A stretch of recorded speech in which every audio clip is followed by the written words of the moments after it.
Capítulo 1, desde el versículo 1 hasta el 9.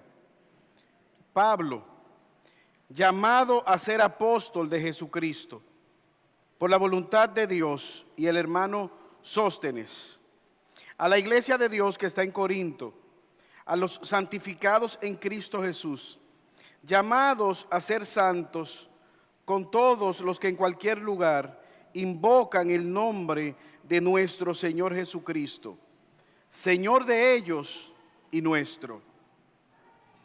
Gracia y paz a vosotros de Dios nuestro Padre y del Señor Jesucristo. Versículo 4.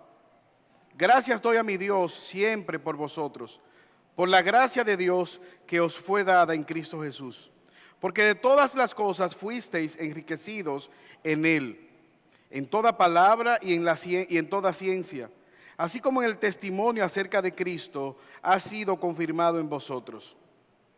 De tal manera que nada os falta en ningún don, esperando la manifestación de nuestro Señor Jesucristo, el cual también os confirmará hasta el fin, para que seáis irreprensibles en el día de nuestro Señor Jesucristo. Fiel es Dios, por el cual fuisteis llamados a la comunión con su Hijo Jesucristo, nuestro Señor. Acompáñame en esta mañana en oración. Señor, te damos gracias porque una vez más tú nos permites venir delante de tu presencia para presentarnos en medio, Señor, de nuestras debilidades. Clamamos a ti que tú nos asistas. Permítenos adorarte, Señor, escuchando tu palabra. Pasa, Señor, hisopo por nuestros oídos, afina nuestros oídos, quita de nosotros el corazón de piedra, pon un corazón de carne, que sea receptivo a tu palabra. Que en esta mañana, por medio de tu palabra, tu Espíritu Santo traiga convencimiento de pecado. Tu Espíritu Santo haga la obra de restaurar a aquellos que están alejados de ti, pero al mismo tiempo que seamos consolados, que seamos retados por medio de tu palabra. Gracias, oh Dios, porque tú te glorificas en salvar a pecadores por medio de la proclamación de tu evangelio. Gracias, Señor, porque tú santificas tu pueblo y tú nos preservas hasta la venida de Cristo. Habla a tu pueblo. Tus ovejas necesitan escuchar la voz del buen pastor. Por Jesús te lo pedimos. Amén. No sé si alguna vez te ha tocado tener que regalarle algo a alguien que no tiene muchas necesidades, o que tú no sabes qué le vas a regalar a esa persona. Y se te hace difícil encontrar un presente adecuado. En el texto que nosotros acabamos de leer, se describe esta iglesia, la iglesia a los Corintios, como una iglesia que tenía todos los dones. Esta iglesia fue fundada por el mismo apóstol Pablo. Y entre las personas que predicaban en esta iglesia estaba Pedro, el apóstol Pedro, Timoteo, Tito, Apolos. ¿Cómo sería una iglesia siendo pastoreada por estos hombres temerosos de Dios? ¿Te imaginas tú congregándote en este tipo de iglesia, escuchando la predicación del apóstol Pablo? ¿Cómo tú te imaginas que sería esta iglesia?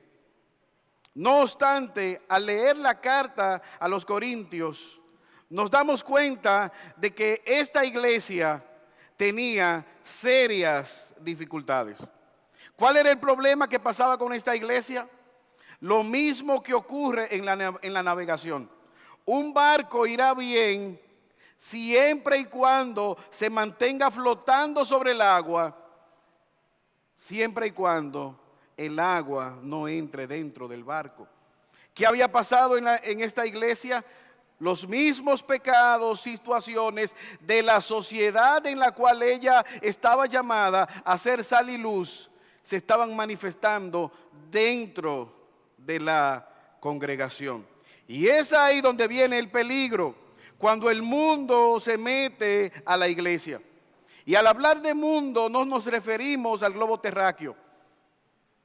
Nos referimos a ese sistema caído, pecaminoso, a esa manera de pensar que se opone a Dios y que genera influencia sobre la iglesia.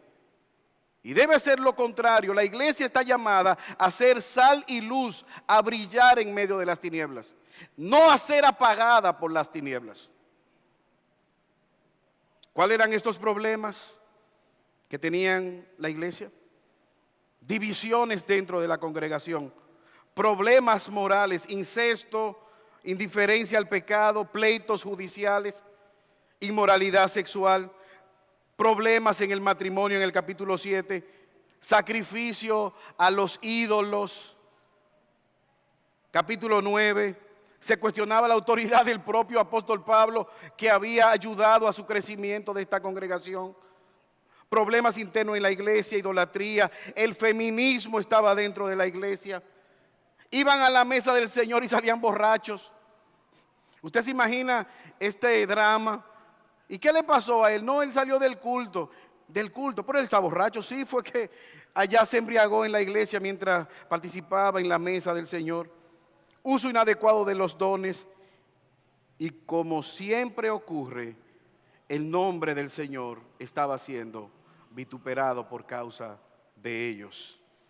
Ahora, hermanos, déjame decirte en esta mañana, amigo que nos visita, que si alguien te preguntara algo acerca de esta iglesia y tú no sabes nada de la iglesia de los Corintios, si tú respondes con la palabra pecado, Corintio, la iglesia de Corintio, tú puedes decir pecado, probablemente habrás acertado en la respuesta. El contexto de esta iglesia estaba fundada en una ciudad, una urbe popular, una ciudad comercial, rica, culta, extremadamente intelectual, la segunda ciudad en importancia del imperio. Pero como ocurre con mucha frecuencia en las urbes, esta ciudad era conocida por ser una ciudad del pecado. Cuando alguien decía, tengo deseo de pecar, decía, yo tengo deseo, voy a corintianizarme. Hoy tengo deseo de corintianizarme. Era sinónimo del pecado. Quizás en nuestro contexto, cuando los jóvenes no creyentes dicen, voy a ir a una fiesta, un teteo, en la antigüedad decían, yo quisiera corintianizarme. A ese nivel estaba el pecado en aquella ciudad. Tenían sacerdotisas que no eran más que prostitutas, mujeres que se prostituían en nombre de la diosa Afrodita. Más de 2,000 mujeres, siervas de esa diosa Venus, Afrodita, que se dedicaban a la prostitución. Y es en medio de esta ciudad pecaminosa y con todos estos problemas que se ha levantado esta iglesia. Como objetivo, Pablo está escribiendo porque él ha sido informado acerca de una familia que es definida como la casa o los de Cloé, que le están hablando de todas las circunstancias que están ocurriendo en la iglesia. Inmediatamente él manda a Timoteo que vaya a ayudar, pero en lo que Timoteo sale, él recibe otra carta preguntándole algunas cosas acerca de esta circunstancia. Y es ahí donde surge, él escribe entonces una carta en respuesta a la carta ya recibida. Ahora, hermanos, ¿cuál es el propósito por el cual él escribe? Muchos están de acuerdo en que el propósito de esta carta es incentivarlos a la santidad. Pero otros creen que el propósito por el cual él escribe esta carta es para motivarles a que ellos tengan amor. Amor por Dios que se manifieste en amor por los demás. Y es indiscutible cuando la iglesia no ama a Dios, cuando la iglesia no se compromete a vivir en santidad delante de Dios, mucho menos tendrá la capacidad de amar al mundo. Y es una nota curiosa porque esta ciudad era conocida como la ciudad del amor, y Pablo les dice a ellos que ellos no perseveran en el amor a Dios ni en el amor hacia los demás. ¿Qué le está diciendo el apóstol Pablo? Él les recuerda que ellos habían sido salvos por Cristo. ¿Cómo le llama él la atención a estos hermanos? Él les recuerda que ellos deben vivir para Cristo. ¿Cuál es la bendición que ellos tienen? Ellos han sido habilitados por Cristo. ¿Qué vio Pablo en aquellos hermanos? A pesar del pecado, él ve que ellos han sido salvos. ¿Por qué pretendemos predicar esta carta? Hermanos, al predicar esto, el propósito primario es que examinemos nuestras propias vidas. No es para que usted diga, wow, pero qué bueno que aquí está fulano, que es un pecador, que aquí vino fulana que necesita escuchar este sermón. Primariamente es para cada uno de nosotros. Es para que a la luz de este pasaje tú examines tu vida. ¿Cómo estás viviendo a la luz de las verdades eternas? Pero al mismo tiempo que nosotros podamos ayudar a otros hermanos, que podamos ayudar a otras personas que están luchando con sus pecados. Que no nos sonrojemos cuando veamos el pecado en medio nuestro, sino que podamos extender la misericordia, el llamado que hace el Evangelio. Pero al mismo tiempo, esta carta nos reta a nosotros a vivir el Evangelio en medio de una sociedad convulsa, en medio de una sociedad degenerada, en medio de una sociedad que anda en tinieblas. Se requiere que la luz brille. Y en el día de hoy, con esto en mente, lo primero que quisiera mostrarte es que la misericordia de Dios se manifiesta en que Dios salva a pecadores por medio de la predicación del Evangelio. La misericordia de Dios se manifiesta salvando a pecadores por medio de la predicación del Evangelio. Versículo 1. Pablo, llamado a ser apóstol de Jesucristo por la voluntad de Dios, y el hermano Sóstenes. En la antigüedad, cuando se escribía una carta, primeramente se ponía quién escribe. ¿Quién escribe? Pablo. ¿Quién era Pablo? Saulo de Tarso. Hechos capítulo 9, se nos dice el texto que leyó nuestro hermano Carlos Julio, que Dios habla a un hombre llamado Ananías, un discípulo, y le dice, mira Ananías, yo quiero que tú vayas, que te levantes y vaya a esta dirección, y hay un hombre que está ciego llamado Saulo de Tarso. Él te está esperando. Tú vas a ir y vas a orar por él y él va a ser restaurado. ¿Cuál fue la respuesta de Ananías? Versículo 13, Hechos 9. Señor, yo he oído acerca de este hombre, cuántos males ha hecho a tus santos en Jerusalén. Permíteme ilustrarlo. Imagínate tú, nuestro hermano Alan, que está afuera dando la bienvenida a aquellos hermanos que lleguen. Y de repente yo llamo y le digo, Alan, hoy a la iglesia va a ir una persona que yo quiero que tú le des la bienvenida. No hay problema, yo le doy la bienvenida. ¿Cómo yo lo identifico? ¿Cómo se llama? Yo le digo, mira, es fácil identificarlo. Él va a ir con un letrero que dice asesino de cristianos y va a ir con una ametralladora. Cuando tú lo veas, que él entre con ese letrero y esa ametralladora, tú te paras y le dices, Dios le bendiga, hermano. Ese era Pablo, asesino de cristianos, perseguidor. Por eso Ananías dice, Señor, tú estás informado de lo que tú me estás solicitando. Tú sabes quién es Pablo. Tú conoces bien a Pablo. Hay cosas que nosotros la leemos y la pasamos por alto. Yo estoy convencido que humanamente, en el siglo I, cuando hacían un culto y vamos a orar, y en medio de Pablo, quizás algunos oraban con ojo abierto. Vamos a ver lo que Pablo va a hacer. Cuidado si es una trampa para matarnos a todos. Pero ¿qué dice Jesús? Ve, porque instrumento escogido me es este. Yo le voy a mostrar cuán necesario es sufrir por mi causa. La pregunta, ¿te ha salvado Dios a ti? ¿Puedes tú, al igual que Pablo, hablar de una nueva vida en Cristo?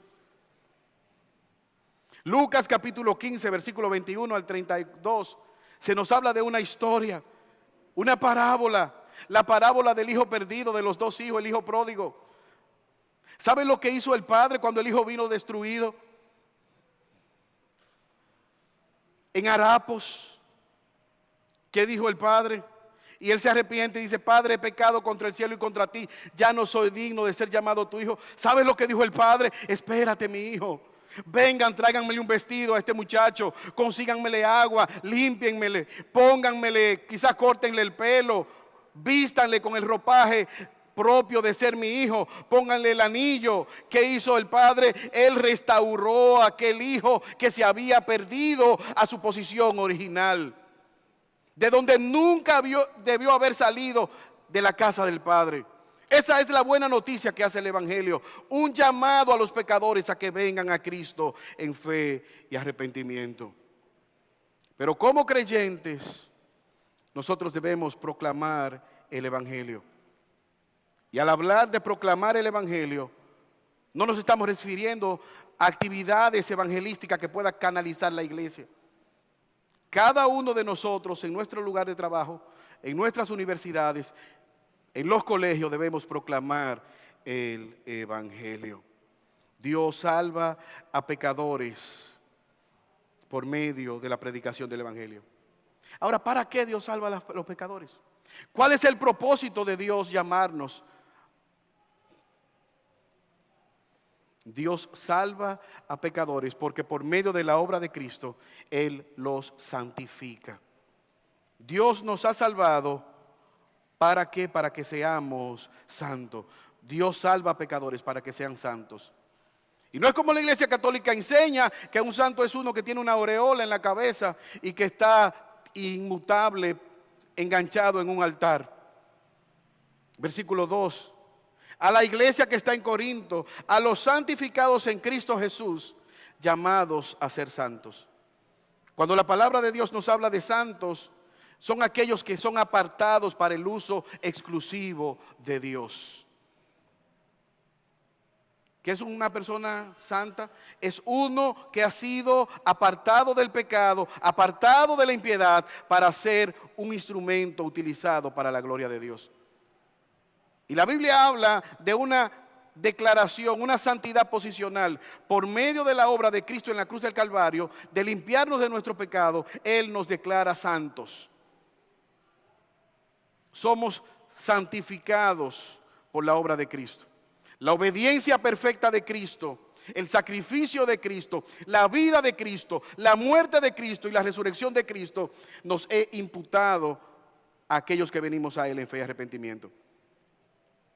Posicionalmente estamos en Cristo Jesús. Si hoy fuera el último día de tu vida y tú estás en Cristo Jesús, tú estarás delante de la presencia de Dios en el lugar donde están los santos, los salvos por la sangre de Cristo. Pero no solamente se queda ahí. Es un acto único, declarados santos, santificados por la obra de Cristo. Perfectamente. Pero estamos llamados ¿a qué? A ser santos, a continuar ese proceso de santificación. Y eso es lo que se conoce como la santificación progresiva. Avanzamos hacia la semejanza a Cristo. Avanzamos alejándonos del pecado y andamos en novedad de vida. La iglesia está llamada a ser luz, a vivir en santidad. Es la voluntad de Dios, para eso Dios nos ha salvado. ¿De quién es la obra? Es de Dios. Él nos ha salvado, Él murió por la iglesia, Él nos santifica, Él nos perfecciona, Él nos ayuda, Él nos guarda, Él vendrá por nosotros. Es la obra de Cristo es la obra de Dios haciéndonos semejantes a Cristo. La iglesia debe responder a ese llamado. ¿Para qué Dios te salvó si el propósito hubiese sido simplemente llevarte al cielo? En el mismo momento que tú dijiste: Señor, confieso mi pecado, soy un pecador, perdóname, en ese mismo momento te hubiese matado. Y eso no ha ocurrido. ¿Por qué? Porque seguimos siendo perfeccionados, santificados por Cristo, para vivir para la gloria de nuestro Dios. ¿Has visto tú refresco sin soda, café que no es café, leche que no es leche, azúcar que no es azúcar? ¿Sabes lo que no existe? Santidad sin Jesús. No hay transformación de vida sin Jesús. Todos los demás es una religión. Puede ser llamada judaísmo, fariseísmo, los judaizantes, los herodianos, pero no conocían el evangelio. Todas las religiones se dividen en dos grandes grupos.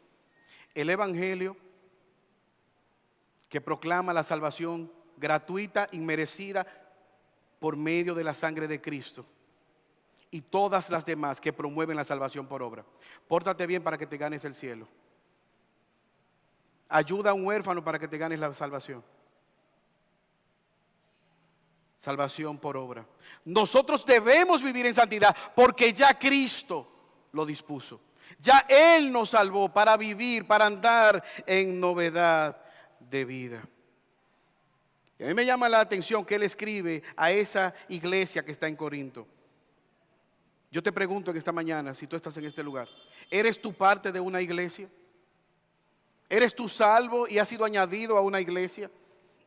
¿O simplemente eres un visitante que comparte con nosotros? El Señor salva, y a todo aquel que Él salva lo añade a una iglesia local, para que pueda crecer, andar en novedad de vida. Pero al mismo tiempo, hermanos, a mí hay algo que me llama la atención poderosamente de este pasaje. Quizás nuestros bisabuelos culpaban la radio. No, que esta radio, de que surgió la radio, todos estos pecados, esta novela de Calimán, tiene la sociedad corrompida. Quizás nuestros padres, la televisión, hay todas estas novelas y todas estas cosas. Quizás en nuestra época, estas redes sociales van a acabar con el mundo. Estas novelas turcas, estas novelas chinas, no son series, son novelas que amarran a las mujeres y la desconectan de su casa, de sus quehaceres. Es que el evangelio, eso es antiguo, porque ahora con todo este pecado y toda esta cosa, es difícil vivir así. Hermano, usted por un momento imagina que hay un grupo de familias que va a la iglesia y pasa por el frente del templo de la diosa Afrodita y ve una fila de hombres. ¿Y esos hombres para dónde van? No a adorar en el templo. ¿Cómo así adorar? No, están reservando esa prostituta para tener relaciones abiertamente, públicamente, donde se incentivaba esa depravación. Lo que quiero resaltar, hermanos, es que el mundo siempre ha estado en tinieblas. Siempre ha sido difícil vivir para la gloria de Dios. Lo que estamos viviendo no es nada nuevo. ¿Usted no se acuerda de Sodoma y Gomorra? ¿Cuál fue la razón que fue destruida, aniquilada, que llovió azufre del cielo? Siempre ha sido difícil vivir para la gloria de Dios, pero contamos con la ayuda de Jesucristo.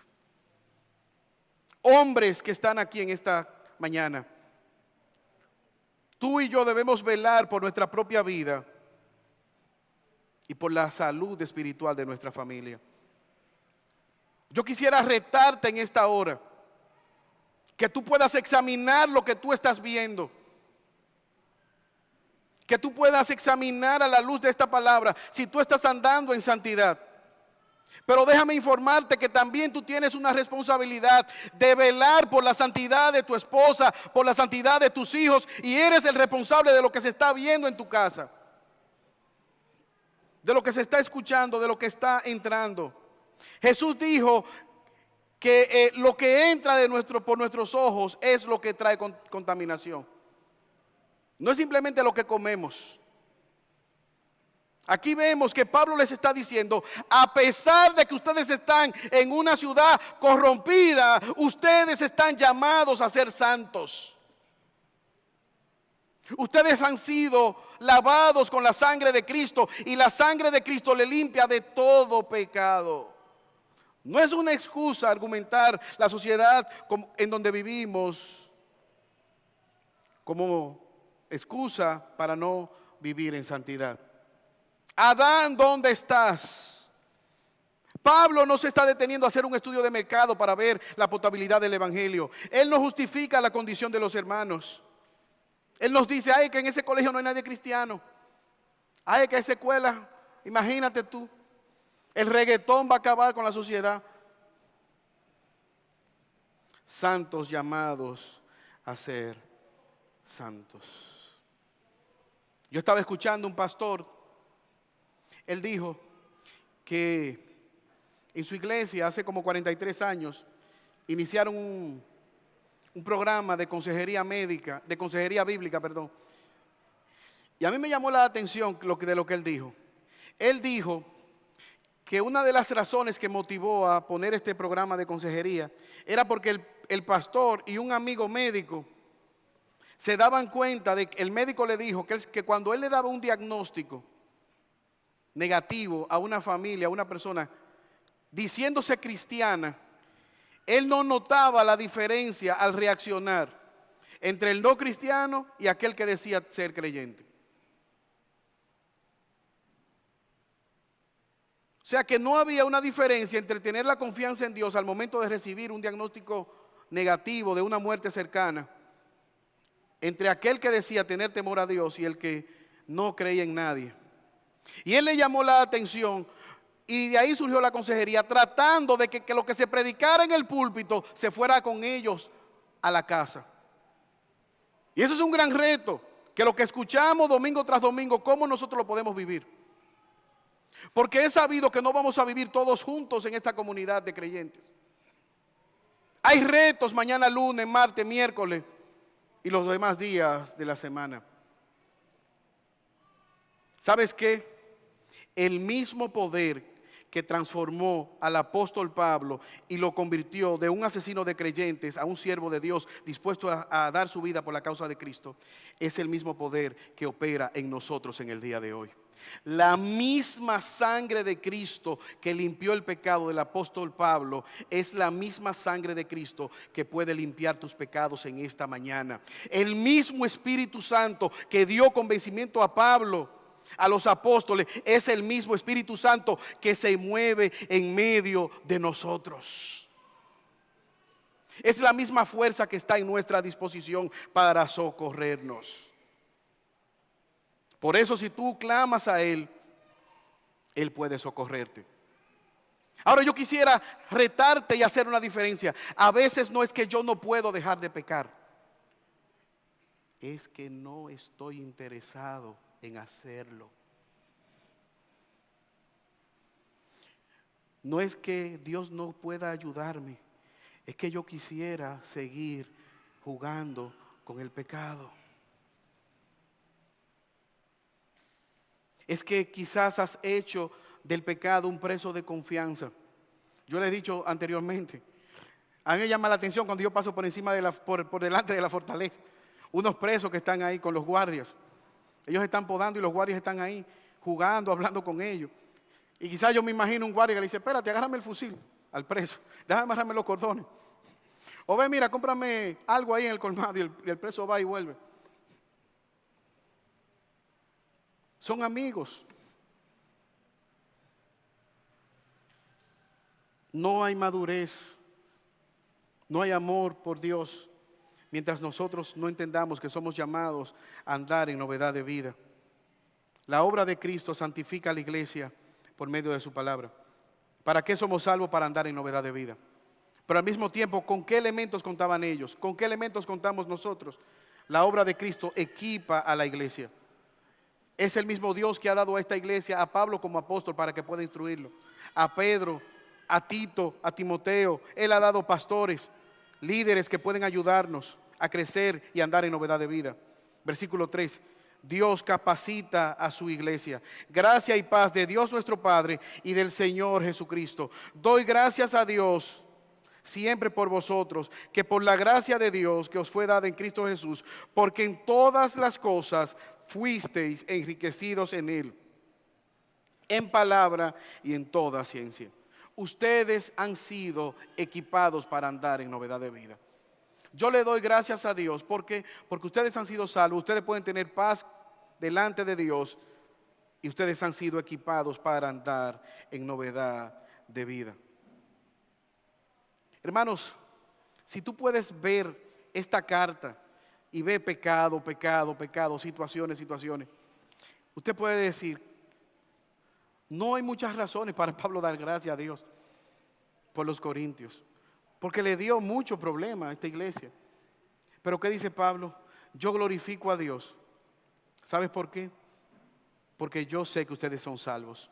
Porque yo sé que la gracia de Dios está con ustedes. Porque yo sé que el Espíritu Santo le ha dado dones a ustedes. Porque yo veo la obra de Dios que les ha salvado.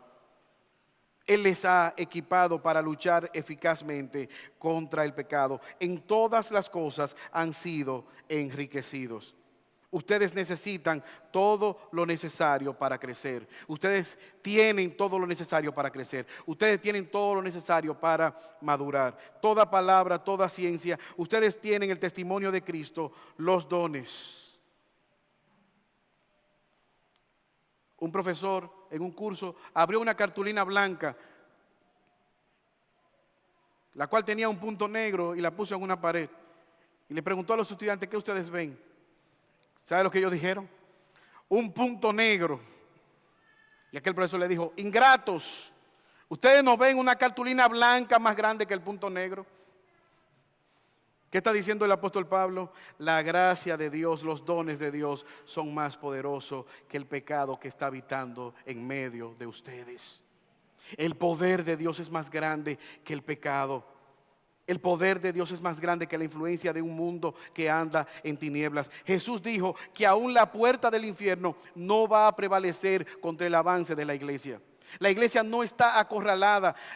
Es un ejército que está atacando las tinieblas. Es un ejército que está proclamando la verdad. Y las personas están saliendo de las tinieblas andando en novedad de vida. Pablo puede dar gracias a Dios porque él ve la obra de Dios en la vida de ellos a pesar del pecado que les está asediando. Ahora, hermanos, el tener todos los dones no significa que como iglesia o como persona lo estés utilizando de una manera adecuada. Eso es lo que algunos han definido una gracia barata. ¿Qué es la gracia barata? Yo voy a servir a Dios, pero no importa cómo yo viva. Yo quiero poner a disposición mis dones, pero no importa la manera como yo vivo de lunes a sábado. Yo quiero servir en la iglesia, pero no importa el testimonio que yo esté dando en mi lugar de trabajo o en mi vecindario. Él les dice, todas las cosas ustedes han sido provistos para vivir en novedad de vida. Pablo le dice, el mismo Pablo en 1 Timoteo capítulo 4, versículos 6 al 9. Si esto enseña a los hermanos, serás un buen ministro de Jesucristo, nutrido con las palabras de la fe y de la buena doctrina. Versículo 7, 1 Timoteo 4. Desecha las fábulas profanas y de vieja. Y mira el mandato, ejercítate para la piedad, porque el ejercicio corporal para poco aprovecha, pero gran ganancia es la piedad acompañada de contentamiento.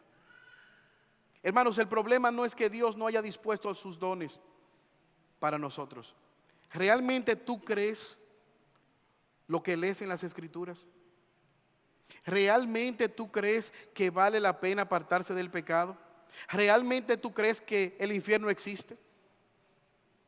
¿Tú crees que en este momento hay almas en medio del fuego eterno? ¿Tú crees eso? ¿Tú crees que un día tú estarás delante del tribunal de Dios y que Él te va a pedir cuenta por cómo tú viviste tu vida, cómo tú invertiste los latidos del corazón que Él te dio? ¿Tú crees eso? ¿Tú crees que vale la pena vivir en piedad? ¿Tú crees que vale la pena buscar el reino de Dios y su justicia sobre todas las demás cosas?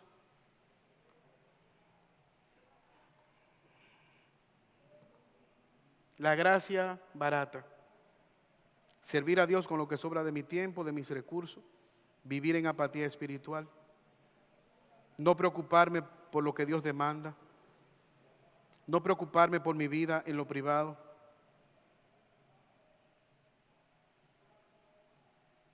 no preocuparme por compartir mi fe con otros. Una gracia barata. Nuestra salvación es gratis. ¿Sabe por qué es gratis? Porque es tan costosa que nadie podía pagar el precio. Por eso Cristo tuvo que venir en nuestro rescate. El autor de los Hebreos dice: si vituperamos y pisoteamos la sangre de Cristo, si menospreciamos la salvación que Él nos ha dado, ¿qué esperanza tenemos para ser salvos? Lo único que queda es una horrenda expectación de juicio. Cristo equipa a la iglesia. Ahora, hermanos, hay una pregunta. ¿Qué había visto Pablo en estos creyentes o en esta iglesia a la cual él escribe? La obra de Cristo confirma, respalda y guarda la iglesia. Versículo 6.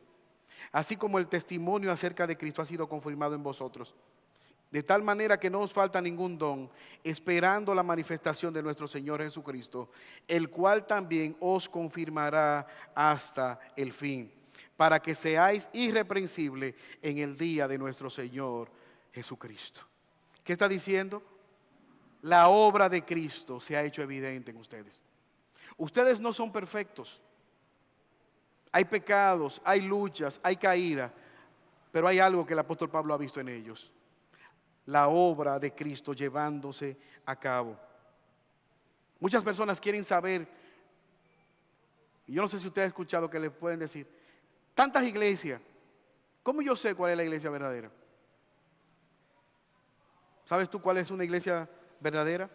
Una iglesia donde se predica el evangelio, donde hay pecadores arrepintiéndose de sus pecados, donde hay gente bautizándose, donde el Señor está añadiendo cada día a los que han de ser salvos, donde se predica contra el pecado, donde hay evidencia de madurez, donde hay disciplina, donde se restaura al hermano que ha caído, se proclama la verdad del evangelio. Eso es lo que el apóstol Pablo ha visto en esa iglesia.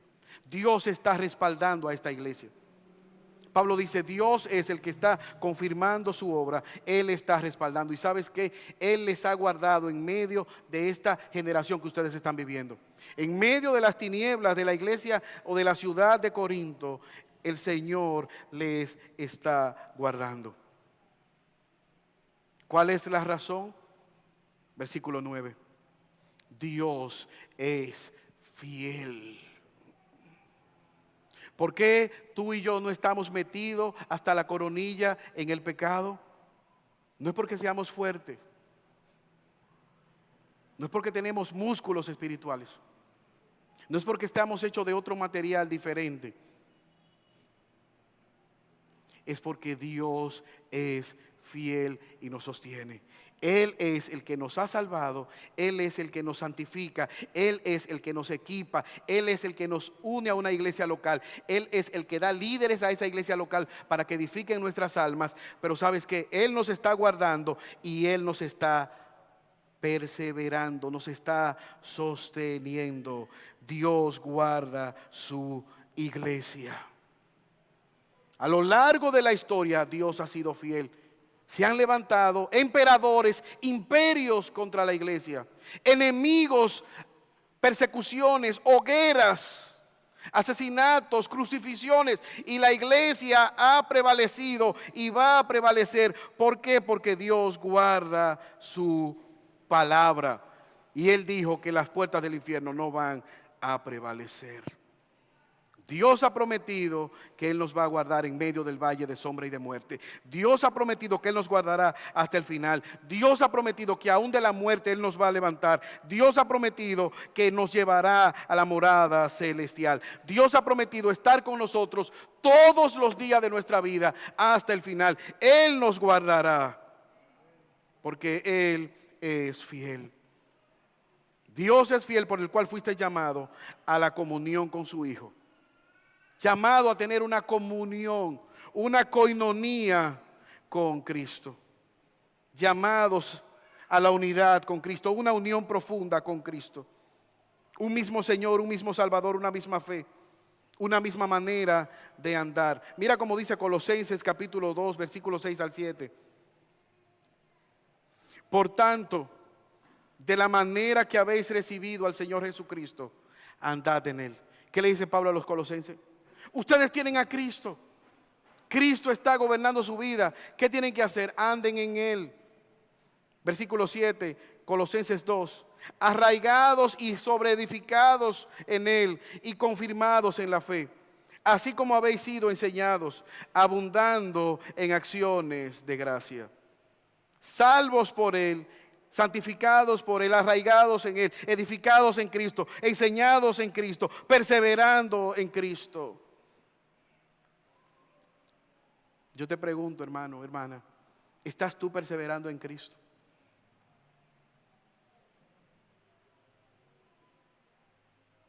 Pablo está retando a los corintios. Él no le está dando algo nuevo. Es el mismo evangelio que le salvó. Pablo no le está mandando una nueva información. Él está diciendo, miren lo que ya ustedes tienen. Miren cómo ustedes han sido equipados. Miren que ustedes están siendo llamados a ser santos. Miren que Dios les está guardando. ¿Sabes qué? El Señor nos va a seguir perseverando, guardándonos. Ahora, hermano, este texto debe producir en nosotros confianza. Porque ¿sabes qué? El mundo irá de mal en peor. Las tinieblas avanzarán. Los gobernantes a nivel mundial seguirán legislando en favor de este sistema caído. Seguirán las persecuciones, los rechazos a la palabra de Dios. Pero tú y yo podemos confiar en que Cristo está en nuestro favor, de que Dios perseverará, que Dios guardará la iglesia. Por eso en esta mañana, este pasaje está ahí para motivarnos a nosotros a seguir creyendo en Cristo, a seguir confiando en que Él nos está sosteniendo, en que su obra se está llevando a cabo a pesar de las tinieblas que están en el mundo. Hace un tiempo yo leí acerca de un arte quizás no muy conocido, una manera de pintar que se llama pintura encáustica. Esta técnica de pintura se llama encáustica porque consiste en colocar un lienzo. Entonces el artista derrite cera, le echa un pigmento y esa cera caliente es vertida sobre aquel lienzo. Y luego el artista está moldeando aquel lienzo. Es encáustica porque al mismo tiempo el lienzo se va quemando y la cera va penetrando en el lienzo. ¿Y qué ocurre? Ocurren dos cosas. El lienzo va desapareciendo como lienzo y en medio o encima del lienzo va surgiendo una imagen formada por la cera. Él pone una capa de cera caliente de un color y vuelve y echa otra capa de cera caliente, mezclado con diferentes colores. Yo no sé cuánto usted se ha quemado un dedo con una cera, pero usted sabe que es un dolorcito incómodo. Capa tras capa. Y mientras él está trabajando, hay una imagen que está tomando forma. Hay una imagen que está tomando sentido en el lienzo. Cuando él termina, el lienzo totalmente ha sido cubierto, pero ahora hay una obra de arte. Ahora piensa por un momento que si esa persona está viendo esa obra de arte, no dice, wow, qué lienzo más bonito. Mira qué lienzo más bello. ¿Qué dice la persona que lo ve? Qué gran artista. Mira a ese artista que hizo esa obra. Y el artista es reconocido porque la obra está manifestando lo que él hizo. ¿Sabes qué? Como creyentes, tú y yo estamos siendo procesados por Cristo. Capa tras capa, sermón tras sermón, el Espíritu Santo lo está aplicando en nuestra vida, ayudando a nuestro crecimiento. ¿Cuál es el propósito? formar a Cristo, guardarnos irreprensible para su venida. Que al final de nuestra existencia, Dios el Padre pueda decir: yo veo a mi Hijo en ti. Yo puedo ver a Jesús en ti. Quiera Dios, hermanos, ayudarnos en esta mañana, que podamos recordar que Dios salva a pecadores, Él los santifica y los llama a que, unidos a Cristo, puedan vivir para su gloria. Por eso, en su misericordia, Él nos manda a proclamar la salvación solamente por el Evangelio, a confiar en la palabra de Dios que nos está santificando, a apropiarnos de los medios que Él ha provisto para nuestro crecimiento y a confiar en la fidelidad de Dios, que no solamente nos salva, que no solamente nos santifica, nos equipa, sino que confirma su obra en medio nuestro, añadiendo a aquellos que han de ser salvos, dándonos madurez en la palabra, ayudándonos a crecer y preparándonos para su venida. Quiera Dios en esta mañana, si tú no eres creyente, salvarte y que tú puedas iniciar ese camino de santidad, apartándote del pecado hacia Cristo, unido a una iglesia local, y que tú puedas vivir para la gloria de aquel que te ha salvado, que te está santificando y que un día volverá por ti. Señor, gracias por tu palabra. Gracias, oh Dios eterno, porque ella es fiel y verdadera. Ayúdanos, oh Señor, una vez más, confórtanos. Ayúdanos, Señor, a caminar y a vivir cada día para tu gloria. Que podamos en esta mañana confiar en la obra de Cristo en nuestro favor y vivir para tu gloria. Por Jesús te lo pedimos. Amén.